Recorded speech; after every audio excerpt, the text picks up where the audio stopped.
اسی میں سے ایک شکل جو تھی وہ متع کی تھی.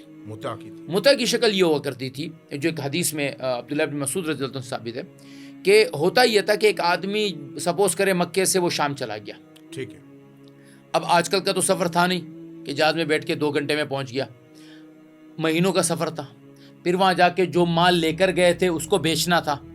پھر مکہ واپسی آنے کے لیے مال خریدنا تھا. تو کم از کم اس کو مہینہ 1.5 مہینہ وہاں رہنا ہوتا تھا. تو وہ کیا کرتا تھا کہ وہ وہاں پر ایک عورت سے کہتا تھا کہ تم میرے ساتھ رہنا شروع کرو. ٹھیک ہے. اب اس مرد کو یہ فائدہ ہوتا تھا کہ اس کے سامان کی حفاظت کرنے والی مل جاتی تھی, اس کے لیے کھانا پکانے والی مل جاتی تھی. عورت کو یہ فائدہ ہوتا تھا کہ اس کو کھلانے والا مل جاتا تھا, ایک وہ سب کچھ ہو جاتا تھا. جب یہ عرصہ گزرتا تو یہ یہاں آ جاتا, وہ عورت بھی آزاد ہو جاتی. تو یہ اسلام سے قبل یہ تمام معاملات موجود تھے. چونکہ شروع میں مسلمانوں کے پاس بھی مال کے اسباب کی کمی تھی, تو پھر آہستہ آہستہ غزوہ خیبر کے موقع پر ایک روایت میں حضور اکرم صلی اللہ علیہ وسلم نے اس متعے سے, جو کہ ان کے رواج میں سینکڑوں سالوں سے تھا, مسلمانوں کو اس سے روکا.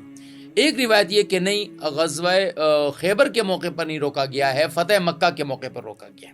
حضرت امام شافعی رحمہ اللہ فرماتے ہیں کہ واحد متعہ ایسی چیز ہے کہ جو 2 مرتبہ حرام ہوا ہے. ایک مرتبہ غزوہ خیبر پہ حرام ہوا, پھر جب فتح مکہ کے لیے صحابہ آئے تو آپ علیہ الصلوۃ والسلام نے 3 دن کے لیے اجازت دی, پھر یہ منسوخ ہوا اور اس کا حکم تھا ابد جو ہے وہ کیا ہوا, حرام ہوا.